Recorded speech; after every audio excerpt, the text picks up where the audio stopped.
All right, good morning, everyone. Why don't we get started? Good morning. I'm Tsu-Jae King Liu, and I'm Dean of the College of Engineering here at UC Berkeley. It's really my pleasure to welcome you to what I'm sure will be a very lively conversation in the next few minutes. I want to especially welcome back any alumni who are joining us. Anybody here, alumni? Go Bears. All right, welcome back. And also current students and their families. I think I've got to meet a lot of your parents today. Thank you so much for your time this morning. I know it's a little bit early for some of our students, but it's wonderful to see the parents. I'm so glad you could join us.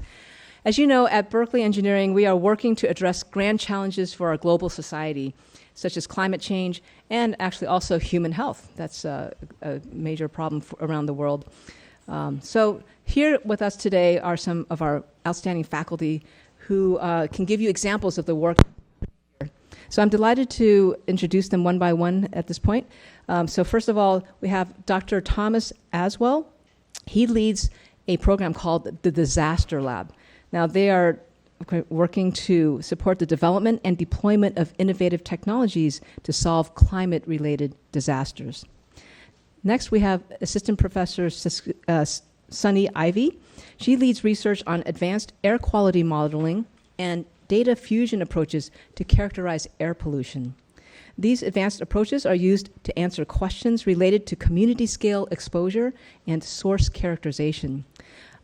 Professor Ivey has a couple of her students here, a PhD student, Yi Ji, and also an undergraduate student, Charlotte Murad, who will be joining her in her presentation today. Next, we have another civil and environmental engineering professor, Amy Pickering, and she uses tools from multiple disciplines. That's not only engineering, but also economics, microbiology, and epidemiology, to identify low-cost and scalable interventions to interrupt disease transmission in low-income countries. She has one of her graduate students here, Mark Kife, who is here with her today. And then finally, last but not least, is we have a bioengineering associate professor, Aaron Streets. He applies math, physics, and engineering to invent tools that help us to understand how cells process information in our genome during healthy human development and also in disease. So each of my colleagues is now going to give you a brief overview of their research, and they will explain what they are most excited about in their field. And following that, then we will have a group discussion. So I'm going to invite Tom Azwell now to come up and get us started. Thank you.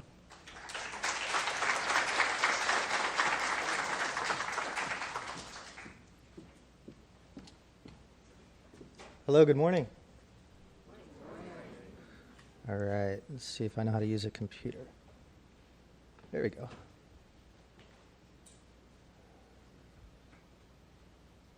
All right.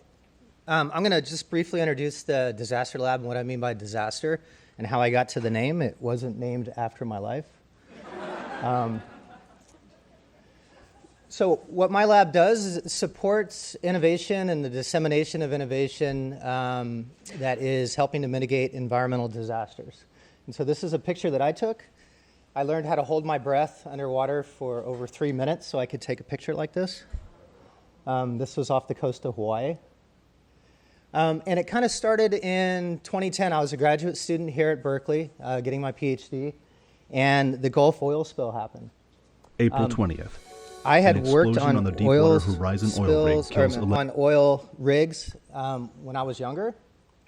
And so when this happened, I was an environmental science major. I felt obligated to jump in a car or jump in a plane and fly to Louisiana and just show up and try to help. So that led me to, that's me when I was working on oil platforms, paying my way through college. And then this is when I showed up in 2010. So I met Kevin Costner, an actor who had a technology, and I worked with the government and the oil industry to help evaluate technologies to be used on the spill. So afterwards, in the lessons learned from the oil spill, I realized that there wasn't really a vehicle for facilitating evaluations and adoption of innovations. So that's where I got started with this idea of the Disaster Lab. Here's some of the technologies, the one I'd shown you earlier where I held my breath a long time. And this is called a wave glider. It's an autonomous surface vehicle that I've been using in the Philippines. And so I can actually pilot this from my laptop here on campus and drive it around the Philippines and monitor marine protected areas, coral reefs, and it moves through wave energy, and also solar powers the sensors that are used to communicate with me. And here's our team in Hawaii. And the pandemic happened. So when at the beginning of the pandemic, we couldn't travel, and I was sitting in my office here on campus trying to figure out what I'm going to do. All my work was international, and I started looking around, and I found that we had a problem with wildfires in California. And I was surrounded, which is one of the amazing things about being here at Berkeley, with industry experts in every field. I believe that all environmental problems require an engineered solution. So I started collaborating with engineers here on campus and developing technologies like a remote bulldozer that could be used to get ahead of fires, to create fire breaks, and to get people out of harm's way. So this is one of our autonomous vehicles that we developed. The dozer drivers, which is what they call them, don't like them because they're just going to replace them. But I'm teaching the dozer drivers to actually be the pilots to drive them. I think the dozer drivers like the risk of driving a dozer in front of a fire, and this takes away that risk. All right. So in order for me to start collaborating with the fire service and to get them to kind of accept this opportunity to work with academics, they put me in a burn chamber, and they set a fire over my head and left me in there for 30 minutes to simulate what it's like being inside of a burning building and getting used to the idea that there's this extreme fire raging over your head. So I survived that. I used my breathing techniques that I'd learned in Hawaii and was able to stay calm. And I'll just quickly show this video.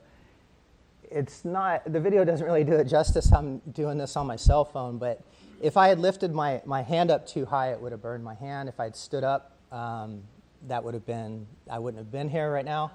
And so there was somebody actually sitting behind me watching me to make sure that I didn't try to stand up or I got nervous. They would slam me on my stomach, and they would drag me out of the chamber if that had happened. So luckily it didn't happen. All right.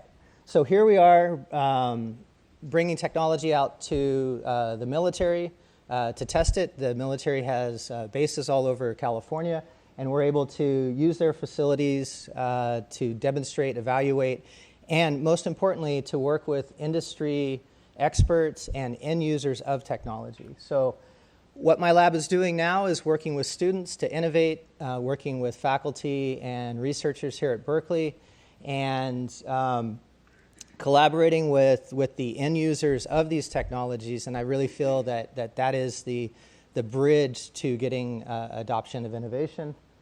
Thank you very much.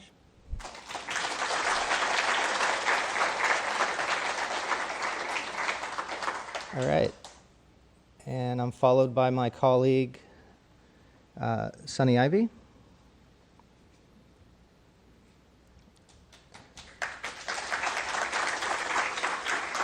Thank you.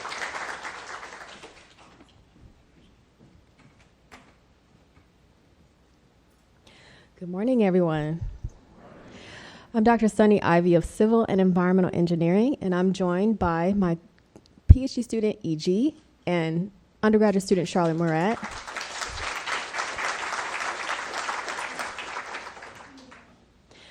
Today, I'm going to talk to you about what we're doing in my lab, the Air Quality Modeling and Exposure Lab. All right? We're going to talk about air pollution in our health and why it matters. So once again, we're a lab of about 15 postdocs plus graduate students plus undergraduate students, and our mission is to develop engineering solutions for emerging air quality challenges, grand challenges, right? And the grand challenges are stemming from climate change and environmental injustices. So traditionally, we use tools like the one you see on the right, where we are running high-performance computer models to simulate the atmosphere and the pollution that comes from activities that you and I do every day. If you're interested in learning more about our lab, you can scan the QR code. I'll try to keep it up. So what I'm going to do is go ahead and have my students start passing around our equipment as I go through the slides. And so the equipment will snake around, and I'm going to explain to you exactly what we're doing.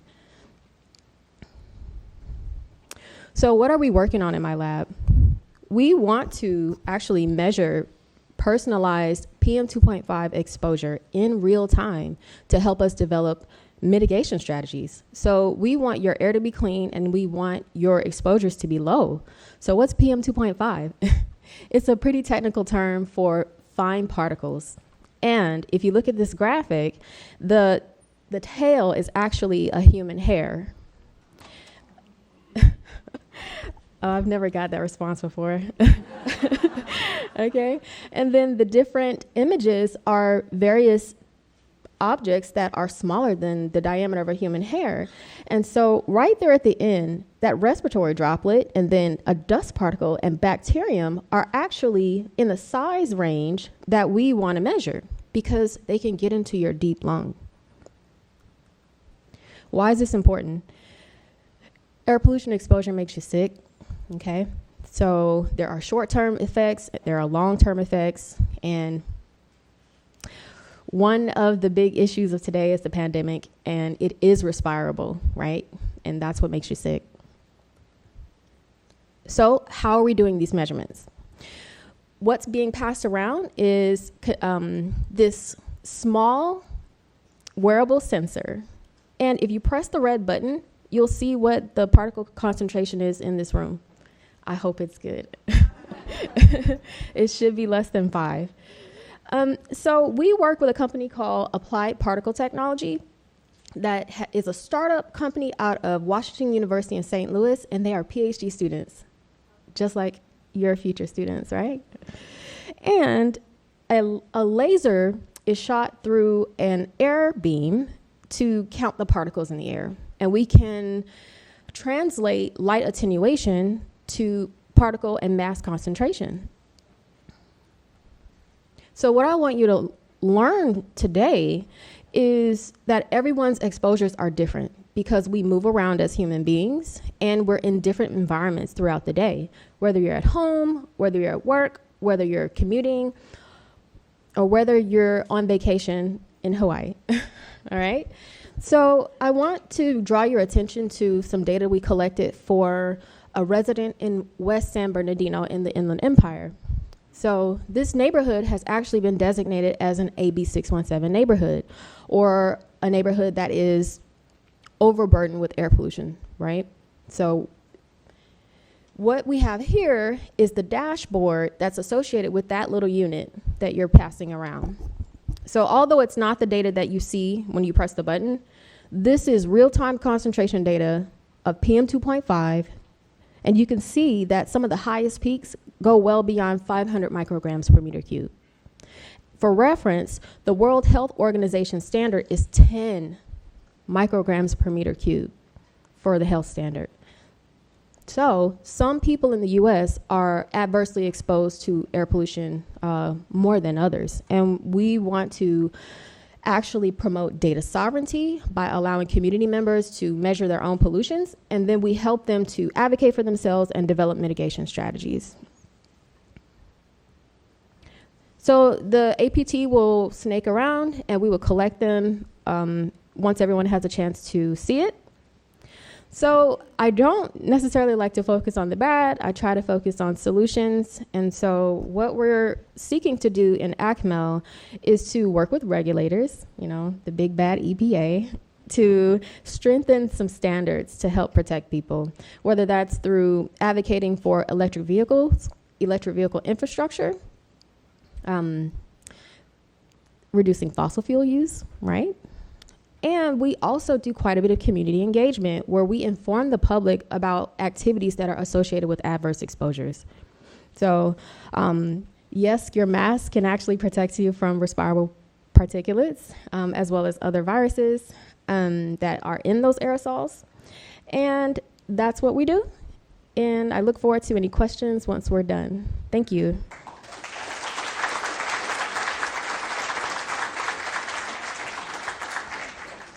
And now my amazing colleague, Amy Pickering, will talk about her work.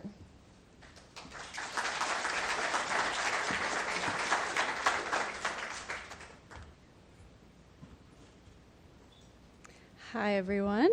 So I'm very excited to have one of my students here today presenting with me. He's a master's student in civil and environmental engineering. Do you want to introduce yourself really quickly? Yes. Good morning, everyone. My name is Mark Kife. I'm a master's student here in the CE department, and it's a pleasure to present to you today. Yeah, so we're going to be talking to you about some of the work our lab does to leverage big data to understand the links between climate change and water access and health in sub-Saharan Africa.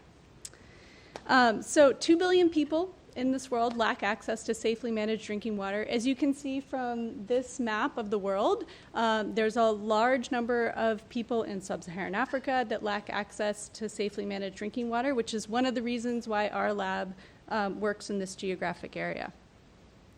So what do we mean by safely managed drinking water? It means that you have water at your house on premises. It means that it's available 24/7 when needed. And it also means that it's of good quality, so free from microbial and chemical contamination. The Sustainable Development Goals have a target to get to universal access for safe drinking water in the world by 2030. Unfortunately, we're not on track right now to meet that target. With current rates of progress, it's going to require 10 times current rates of progress to get to that target in low-income countries. So this is not going to be all bad news. I'm going to tell you about the problems, and then Mark is going to tell you about the solutions. So we have 1/3 of the world having to leave their homes to fetch water. So one thing that we've been studying in my lab is what's the burden of water fetching for these households, and what sort of impacts does it have on their lives. It's estimated that 16 million person hours per day are spent fetching water in sub-Saharan Africa, and this burden is mainly on women and girls. So this is a photo that I took in Tanzania, just kind of showing you what it actually looks like to have to fetch water. And this is very heavy. So this is 20 liters of water that she's carrying on her head. So it's a huge burden. And so when people have to leave their homes to fetch water, they're often going to be collecting less water for their domestic needs. And so that might mean that you have less water for hygiene purposes, for hand washing. It might mean that you're storing water for longer periods of time, and that water might be more likely to get contaminated. So one thing that we were interested in is studying the links between water fetching and child health in sub-Saharan Africa. So we're able to leverage this actually publicly available household survey data set from sub-Saharan Africa that includes about 1 million households in it. And we were able to look at the relationship between water fetching time, how long people are walking to fetch water, and child health outcomes like diarrhea and mortality. And what we saw was that there was a pretty strong relationship there between how long people have to walk to fetch water and child health. So now that we know that that relationship exists, we also know that in sub-Saharan Africa, climate change is going to have disproportionately worse impacts than in other areas of the world. Warming is happening faster in sub-Saharan Africa than it is on the global average. And we're also going to see more frequent extreme events like droughts and flooding. And so the next thing that we were interested in looking at is how is this hotter, drier weather going to increase the water fetching burden for households in sub-Saharan Africa. And so we were able to take this household data set that we were using and link it up temporally and spatially to temperature and precipitation data and look at this relationship between how is recent temperature and precipitation affecting water fetching times. And we saw that both hotter and drier conditions are going to increase water fetching times for sub-Saharan Africa. So I just want to tell you about one more study that we've done looking at water quality instead of water fetching. And this was a study that we did in Kenya where we were interested in understanding how are recent weather outcomes going to affect water quality, drinking water supplies in Kenya. And so we had this data set where we had measured water quality, levels of E. coli, which indicates fecal contamination in drinking water supplies. and we were able to look at how do these extreme events affect drinking water quality for households in Kenya. And we did see a relationship between high max temperature events and heavy total precipitation events and worse water quality in Kenya. And so this really indicates that drinking water treatment is going to be a key mitigation strategy for managing future climate change in Africa. So now I'm going to turn it over to Mark, who's going to tell you about a technology that we've been working on in our lab. Thank you so much.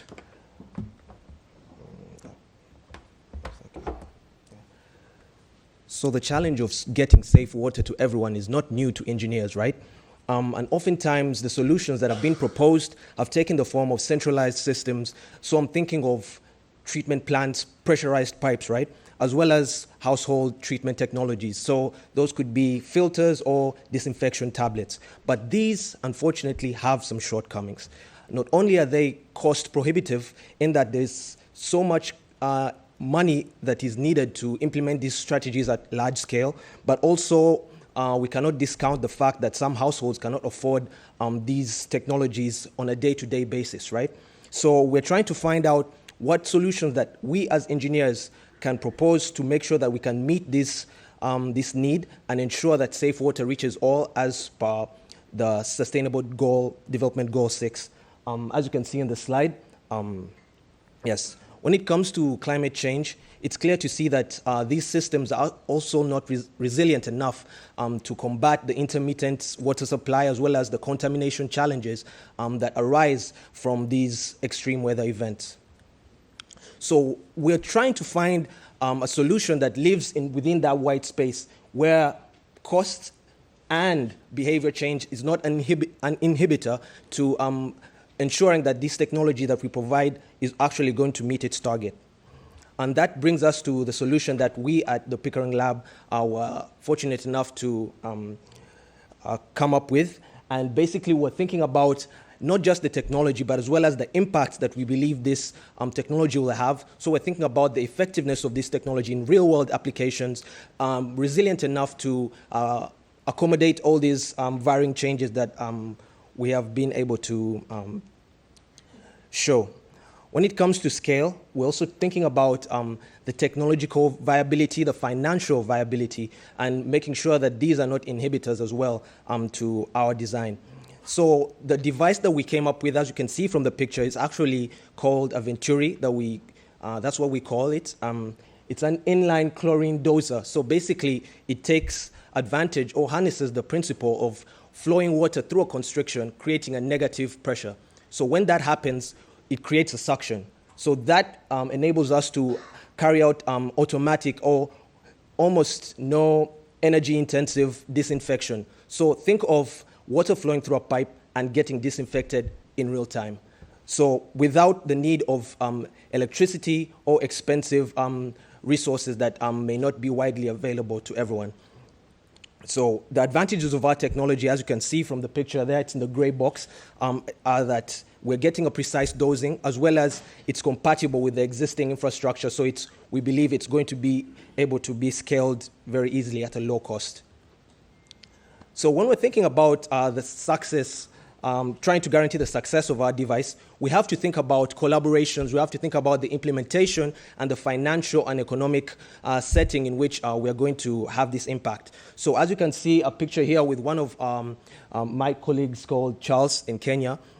So the Venturi is actually compatible with a public standpipe, as you can see in the picture.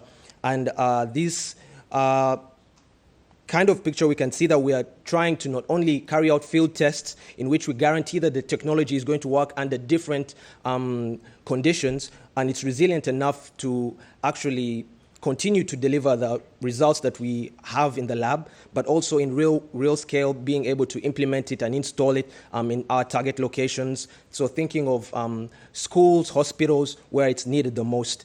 So we're not discounting the fact that financial viability is one of the things that we need to put into place, and we're trying to think about that in terms of what financial models can we use to guarantee the success of our device, as well as thinking about our partners. Like in Kenya, we're looking at the CARE team, as well as Davis and Shortleaf, as facilitators on ground to make sure that we can get this product to as many people as possible. So we're thinking of mass manufacture, as well as financial viability, as well as these implementation settings in which we hope to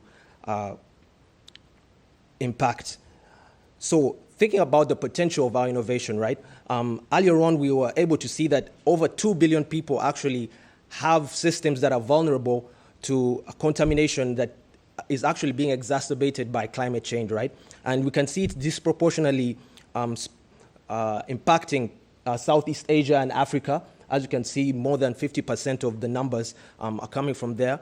And we can only imagine where this will go with climate change. And we're hoping that our device will be able to provide, quote unquote, to flatten the curve, to have more people decentralized strategies that are impactful to guarantee the success of our mission of clean water for all. Maybe we can do a few acknowledgements. Thank you.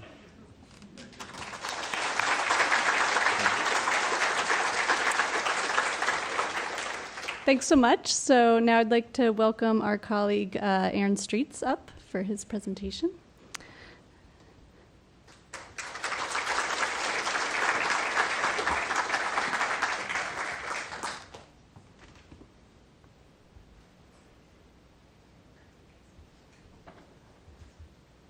Okay, thanks. Good to see everybody in the audience today. I'm in the Department of Bioengineering, and I'm also a core faculty in the biophysics program and the computational biology program. And students in my lab, undergrads and graduate students, come from all three of these departments, all four of these departments actually, because I'm also part of the California Institute for Quantitative Biosciences, or QB3. And my colleagues just before me gave some really beautiful presentations about how, as engineers, we can collect data to quantify our environment and also quantify how the environment impacts our own health. And so the key point is here that all of these studies involve quantitative measurements to get a qualitative understanding of what's happening. And so in my presentation, I'd like to sort of focus inwards, and I'd like to present two grand challenges related to how we use data to understand the complexity of our own body in the context of healthy development and also in the context of disease. So please silence yourself. I'm just joking. 20 years ago, we completed, and I'm going to put that in quotations, the Human Genome Project. Bill Clinton made an announcement that we'd sequenced all of the 3 billion A's, T's, C's, and G's in the human genome and constructed a sequence, essentially a book describing our genetic code. I put the human completed into parentheses because some of you may have seen the news within the past year that we just completed the full Human Genome Project. And the truth is, in 2000, we had sequenced about 90% of our A's, T's, C's, and G's. And in the past year, a consortium of scientists used new DNA sequencing techniques to sequence that last 10%. So what did we learn in the Human Genome Project? We learned a lot of things, and we're still learning more. But the key point is first, what is the human genome? It's 3 billion A's, T's, C's, and G's. A, T, C, and G refers to adenine, thymine, cytosine, and guanine. And the order of these letters in sequence make up our genetic code. It's consumed in 23 chromosomes. You've heard of 23andMe. And that genome codes about 20,000 genes. And so when we talk about the genome coding a gene, we're referring to a sequence of A's, T's, C's, and G's that can spell out, using the code of life, how a cell can construct a protein. And so in the Human Genome Project, we learned, for example, that everybody in this room has a remarkably similar genome because we're all humans. And only small variations in certain points of that coding region that encode proteins, little variations, lead to human variation, human genetic variation. So, for example, changes in the sequence of letters for a handful of genes might determine our eye color. Or changes in the letters of a particular gene called the Huntington's gene might determine whether or not we're going to contract Huntington's disease, which is an elongation of the Huntington's protein, which creates these amyloid plaques in our brain and leads to neurodegeneration. And by sequencing one's genome, even at birth, we can determine whether or not that person will get Huntington's disease, and in some cases, we can even determine when the symptoms will start to onset. So what's interesting about the human genome is it contains a lot of secrets, both of a healthy human and in a disease state. But it turns out that if we look at variation across many different humans and ask questions like, how does variation in the genome correlate with variations in health or other traits and phenotypes, including likelihood to contract the disease, we'll see that the variation in the letters lays outside of those 20,000 genes that we know encode proteins. This human variation, a lot of it which leads to variation in health, is encoded in parts of the genome that we don't fully understand. So I want to talk about two grand challenges that my lab is attempting to address through the development of new technology. One is, what does the rest of the genome mean? What is that almost 90% of the 3 billion A's, T's, C's, and G's that encode our genome? How do they lead to healthy human development, and how do they lead to disease? So again, most of the coding genes that we know how they work, they code proteins. And those proteins are the machines that cells use to perform the function they need for healthy maintenance of our life. But what happens when a cell, in our body, we have not just, a lot of the diseases that we'll encounter are diseases of cells. They're variations, they're a dysfunction of a cell that's critical for important healthy function. For example, Huntington's disease is caused by a disruption of the function of neurons. Sickle cell is a disruption of our blood cells. And so in addition to understanding how the genome codes that information, another interesting question to ask is, how is it that every cell in our body, of which there's trillions of cells, and in many different types, every cell in our body has that same genetic information, the same 2 copies of our 3 billion A's, T's, C's, and G's, but every cell has the ability to read different parts of that genome and perform its different functions. And so my lab is interested in 2 questions. How is it that cells process information in our genome? How do cells go through and read those 3 billion letters, find the genes that are necessary for them to perform their function, and then encode those, translate those genes into proteins? And also, how many different kinds of cells are there, right? What is the cellular makeup of a healthy human or a human that's undergoing a particular disease? These are 2 huge data problems, because before we can even begin to answer those questions, we need to know the ground truth. We need to be able to decode our genome, and we need to be able to identify the different types of cells in our body, of which there's so many. And so to address both of these problems, my lab uses a technique called microfluidics. Microfluidic devices are essentially the fluidic analog of the electric circuit, of the microchip.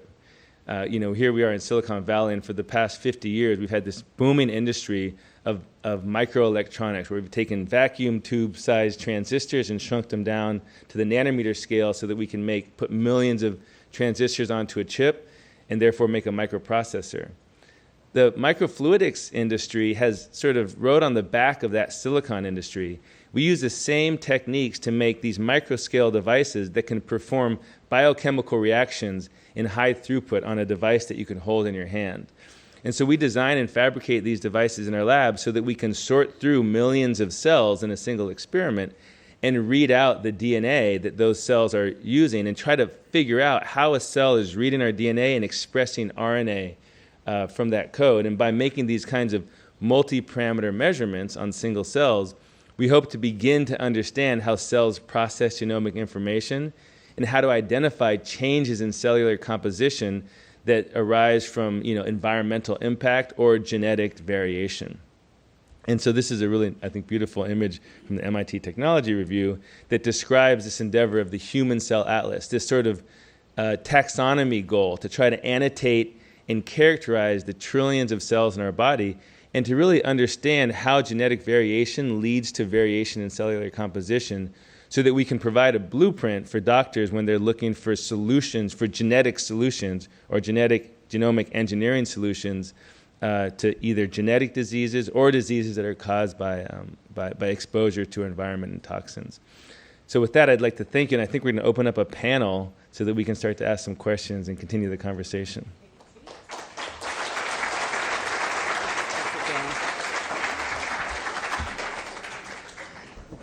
All right, thank you all. Why don't you make yourselves comfortable? And I'll start out with just like one question for each of the panelists, and then we'll open it up to questions from the audience, just to get you all warmed up. Maybe I'll go in reverse order. Since Aaron spoke last, I'll start with you first, if you don't mind. You mentioned, Berkeley certainly has contributed to the growth of Silicon Valley and so on. So with exponential pace of improvement in computing performance, nowadays, AI is becoming reality, and we can use machine learning to accelerate discovery. So I was wondering, maybe you could share with us how machine learning is impacting this effort to understand the genome, and just in general, how is machine learning impacting progress in biotechnology and biomedical sciences in general? That's a great question. Can you hear me? Okay, sure. Okay, great. This is a really good question, Tsu-Jae. I think historically, when we tried to address the big data problem of human complexity, what we would do is we would take a single gene, maybe change one letter, and look at the effect that change had on one type of cell. But what I was showing you just now is that there are 20,000 genes and 3 billion letters and trillions of cells.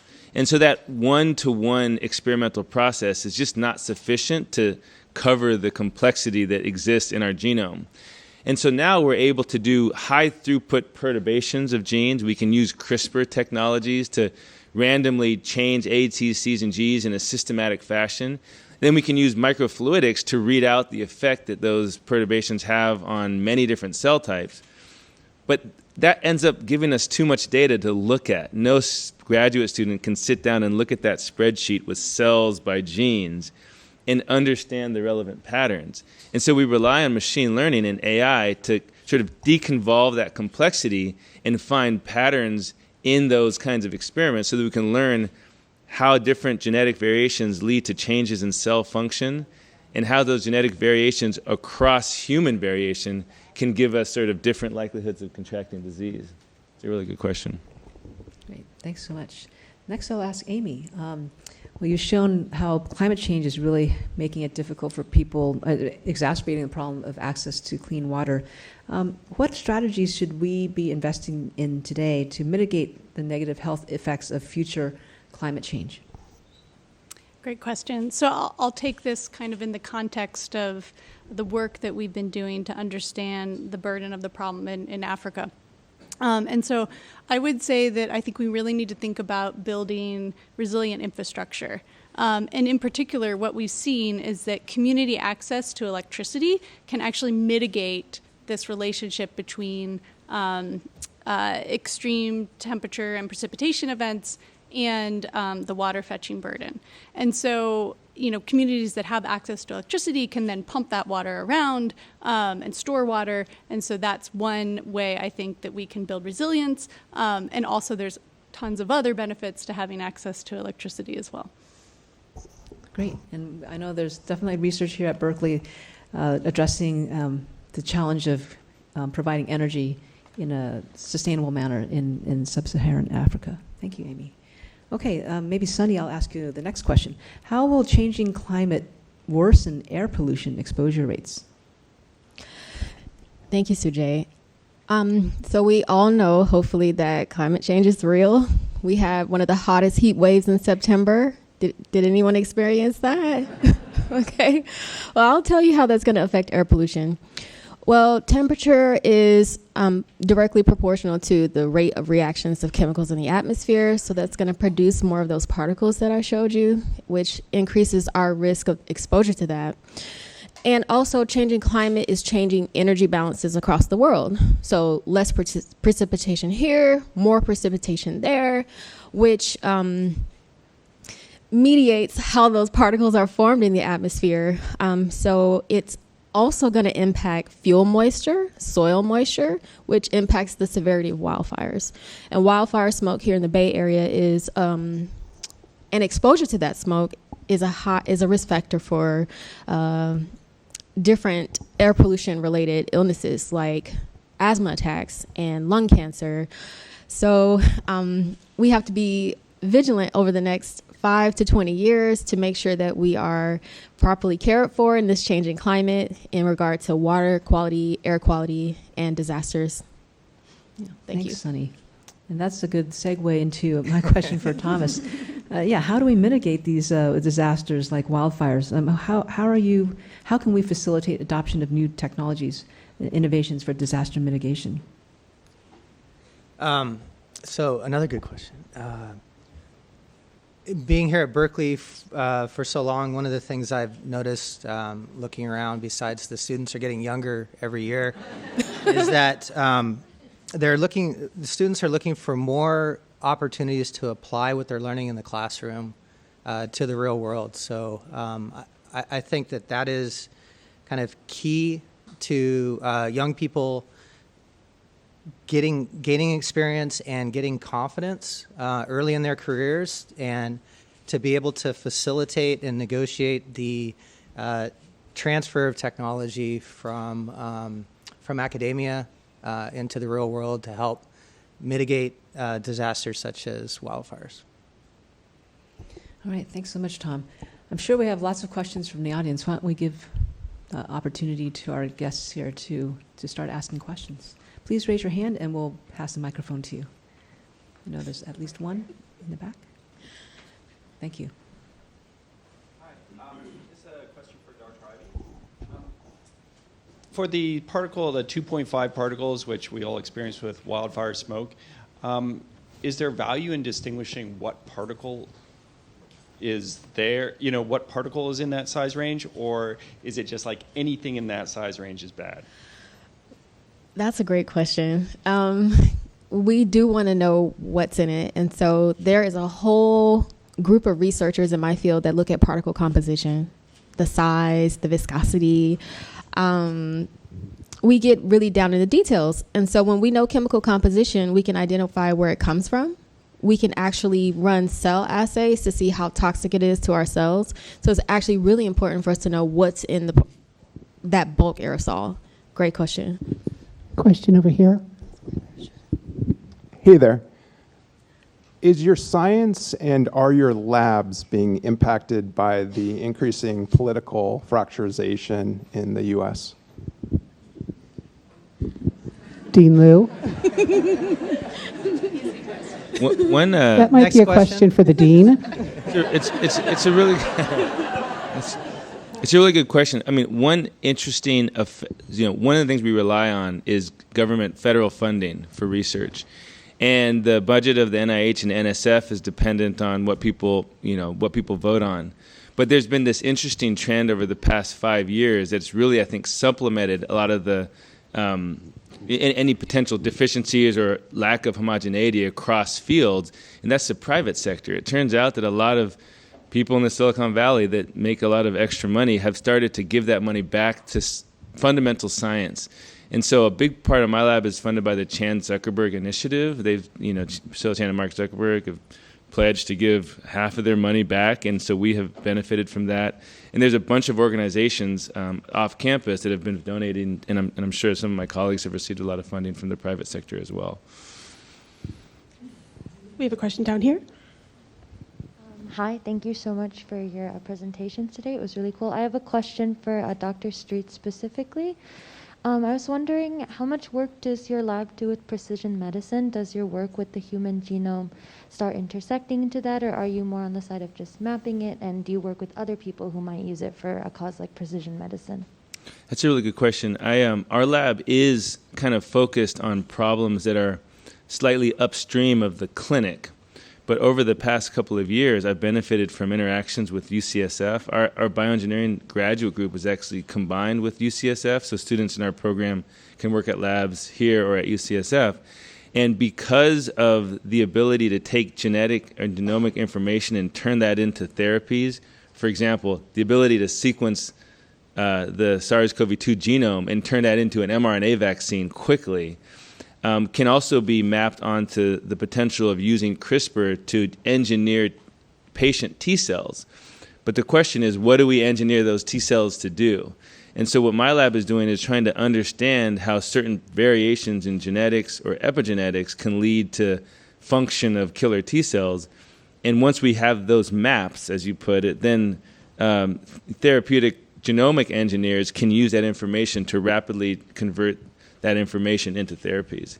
And so I think we're closer than ever to the translation. Hi, I have two questions for Dr. Azwell. Is your lab focused primarily on testing up-and-coming technology, or are you also involved in building new technologies for disaster mitigation? And for Dr. Ivey, are you guys doing anything with infrastructure related to electric vehicles? Good. So I would say both. There are a lot of technologies already out there that just are waiting for opportunities to get adopted, and I think what's limiting that is their ability to provide a proof of concept in a live fire event, for example. So we do a 300 to 400 acre controlled burn above the town of Novato every year. We do it twice to create a fire break between the wildland above the town and the town below and the people below.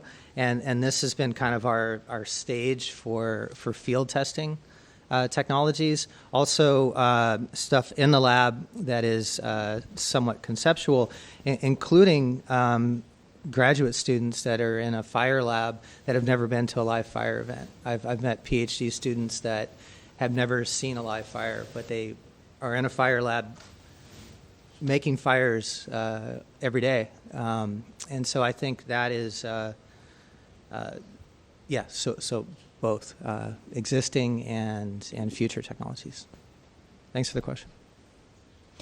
Right, and thank you for the question about EV infrastructure. That's a great question. I actually have a postdoc that works with me, and her work is related to looking at how ambient exposures and ambient concentrations will change as a function of fleet turnover, right? Putting more EVs into personal passenger vehicles. But we also are working alongside community organizers who are interested in seeing how introducing EVs in the heavy-duty fleet is going to impact pollution overall. And honestly, the public is asking for heavy-duty EVs because heavy-duty vehicles are contributing to the most pollution that causes ozone and all kinds of particle formation. So that's a great question. Question over here. I just wanted to add, we do have other faculty, and like Sunny and Amy's colleagues, who are working to develop EV infrastructure. Yeah, thanks. Okay. This question is for Mr. Aaron Streets, though it can be extended to the rest of the panel as well. The question has to do with the application, right, of the outcome of your research, right? Insights, learning, application, right? In the commercial world, right? So what kind of collaboration do you have with, say, in your case, biotech companies or genetic startups, right? So how does that work? How actively you are engaged? Yeah, I mean, right now in bioengineering, it's an incredible opportunity for students to go from academia into the biotech sector. I think more than ever, not only our undergrads, but our PhD students are coming in to Berkeley so that they can get a job in Silicon Valley in the biotech industry. And as a result, we have a very fluid interaction with the biotech industry as well. Not only do we pay them a lot of money for their DNA sequencing machines, but we actively work with them to develop some of the newer technologies. And so we have well-defined collaborations with some companies, both in San Diego and up here in the Bay Area, to kind of develop some of the stuff before it gets to market to understand how it can be used. And then, of course, we also work with the Berkeley IP office to license to disclose and patent our technology, and then license it to industries that think that our inventions can be helpful. Would any of the other panelists like to add to that in terms of tech transfer, commercialization of the technologies that you're innovating?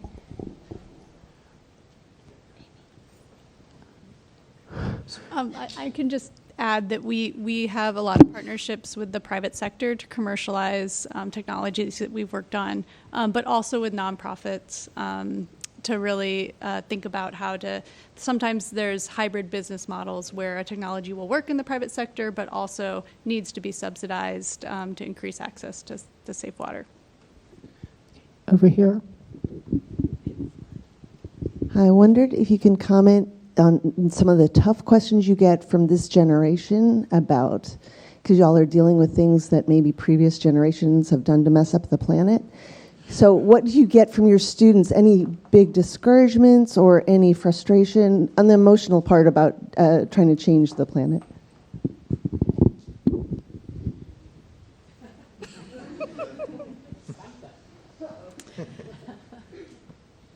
I'll take it.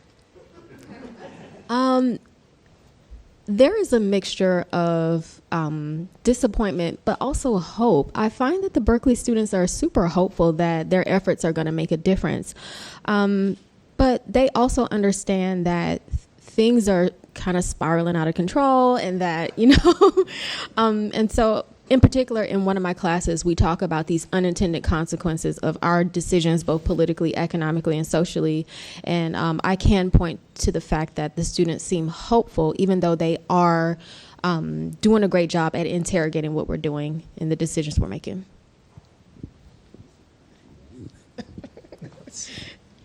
Hi, can you elaborate, each one of you, or one of you, on the Berkeley Climate Makers programs that are being implemented within your programs or within your labs, and probably the interdisciplinary programs or students you're bringing in from different disciplines to help move these technologies faster into commercialization?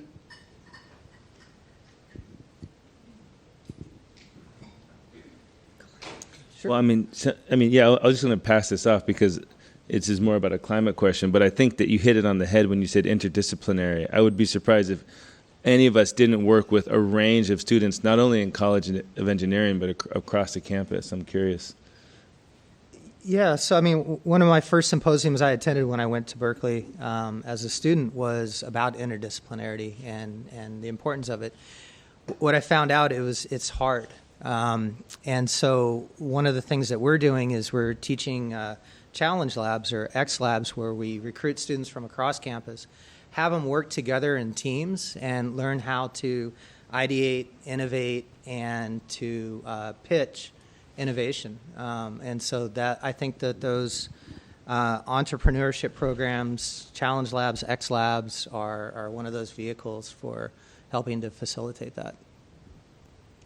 And I'll just mention, I teach a project-based course that brings together engineers with MBAs and also students from a bunch of other disciplines like public health to work on problems with community partners, where the communities kind of like bring the problems to the students and then they work throughout the semester on an interdisciplinary solution. And it's really nice to see the MBAs collaborating with the engineers, and we've had a number of projects actually be spun off into startups with that class. I think we have time for one more question because I know that there's a busy homecoming schedule out there, and we don't want to make you late for the next one. Well, I hope this won't take forever. Talking about that collaboration, taking it a step further to a philosophical, poli-sci, environmental type of thing, where do you see the public's, and I don't even know how to word this, the public's knowledge, how do you raise awareness and coordination to help solve this overall project of climate change? You're doing little individual things that are going to make a difference, but if we, the public, don't know about them or see some coordination of, then you get this doomsday type of thing. Oh, well, we're going to have fires, we're going to have hurricanes, we're going to have this and this and this, and what are we going to do about it? You're doing small things to help. Where do you see the public or academia's responsibility to collaborate with others to get people aware and move forward? I would actually push back a little bit and argue that my colleagues are doing some very big things. But this is a really good question, because impact only happens at the interface of the science that we do in the lab that can be very academic and technical, and the public understanding, support, and adoption of that. And one of the things I think is really important, and Tsu-Jae has been a champion of this, is that in order for communication to be efficient between the academic sector and the public, scientists need to represent the public, need to make up the same diversity of experience and background that we have in our state of California and across the country. And I think that that's one of the challenges. Sometimes, historically, when we listen to pundits or scientists or politicians, there's not a connection between what they're saying and what our daily lives is. And I think across all fields, we're working to kind of shorten that gap by really bringing students in from all over the not only the country but the world to bridge that communication gap. Can I jump in on that one? There is a lot we can do, and I'm going to agree with my colleague. We can bring the science to the public by working with community organizers. So there are groups all across the U.S. that are fighting back both politically and socially. I'm a part of those groups. I go and I do the work they ask me to do. I also testify at public hearings for zoning decisions, for industrial decisions, and I also make public comment to U.S. representatives and senators who are pushing forth legislations like the Environmental Justice for All Act that will hopefully be voted on in Congress soon to protect folks like you. So mobilizing the public is how we should do it.